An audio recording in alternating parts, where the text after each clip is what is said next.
नमस्कार दोस्तों। राहुल गांधी की नाराजगी रंग लाई। SRK गुट और हुड्डा गुट में हुआ समझौता। जल्द आ सकती है हरियाणा के लोकसभा कांग्रेस प्रत्याशियों की सूची। ऐसा माना जा रहा था कि हरियाणा के कांग्रेस प्रत्याशियों की सूची नवरात्रि या नवमी तक घोषित कर दी जाएगी, लेकिन SRK गुट और भूपेंद्र हुड्डा गुट में चल रही टिकटों को लेकर जद्दोजहद से हाईकमान काफ़ी खफा हो गया।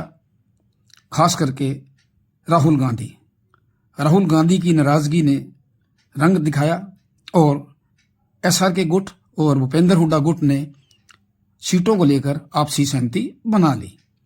जहां तक सवाल है सीट बंटवारे का, तो कुछ सीटें लोकसभा की ऐसी थी जिस पर भूपेंद्र हुड्डा ने आपत्ति दर्ज की हुई थी। सबसे पहले बात करते हैं भिवानी महेंद्रगढ़ सीट, जहां से भूपेंद्र हुड्डा राव दान सिंह को चुनाव मैदान में उतारना चाहते थे और SRK गुट श्रुति चौधरी को चुनाव मैदान में उतारना चाहता था। अब दोनों के अंदर सहमति हो गई है और वहां से राव दान सिंह का नाम हटा दिया गया है और श्रुति चौधरी भिवानी महेंद्रगढ़ सीट से कांग्रेस की लोकसभा प्रत्याशी हो गई। दूसरी हॉट सीट है हिसार में काफ़ी नामों की चर्चा रही। हुड्डा और शैलजा गुट में काफ़ी संघर्ष रहा और कई नामों पर चर्चा की गई, विजेंद्र सिंह, जयप्रकाश, चंद्रप्रकाश, चंद्रमोहन। लेकिन अंत में SRK गुट ने भूपेंद्र हुड्डा को हिसार से अपने मनपसंद का उम्मीदवार उतारने के लिए हामी भर दी है, ऐसा बताया जा रहा है। और जहां तक हिसार सीट की बात है, भूपेंद्र हुड्डा गुट, भूपेंद्र सिंह सिर्फ जयप्रकाश की पैरवी कर रहे हैं और SRK गुट अब इस पे कोई नाराजगी नहीं व्यक्त कर रहा है।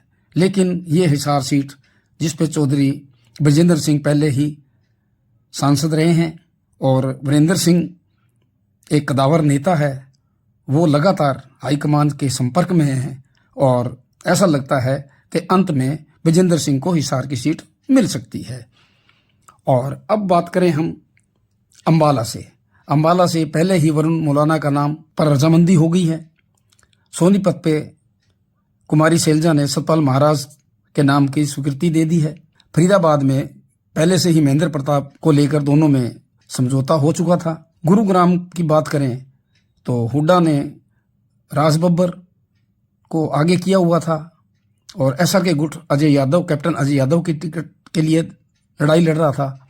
अब हुड्डा गुट में और शैलजा गुट में समझौता हो गया है और कैप्टन अजय यादव को गुरुग्राम से लोकसभा प्रत्याशी बनाया जा सकता है। जहां तक सिरसा और रोहतक की बात है, तो वहां सिरसा में कुमारी शैलजा पहले से ही लोकसभा प्रत्याशी के रूप में आ गई हैं और रोहतक से दीपेंद्र हुड्डा भी लोकसभा प्रत्याशी पहले ही घोषित हो चुके हैं। अब करनाल एक ऐसी सीट है जिसके ऊपर दोनों की तरफ से सहमति तो बन गई है, लेकिन किसी एक नाम पर सहमति अभी तक नहीं बनी है।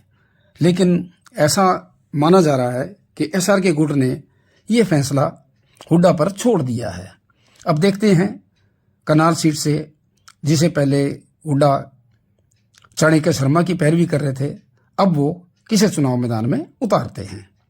करनाल से हुड्डा को फ्री हैंड मिलने के बाद अब चर्चा है कि स्वर्गीय पूर्व मुख्यमंत्री दिल्ली की शीला दीक्षित के पुत्र संदीप दीक्षित को करनाल लोकसभा क्षेत्र से चुनाव मैदान में उतारा जा सकता है। और सूत्रों से पता चला है कि संदीप दीक्षित ने भूपेंद्र हुड्डा से भी मुलाकात कर ली है और वो करनाल से चुनाव लड़ने के इच्छुक बताए जा रहे हैं।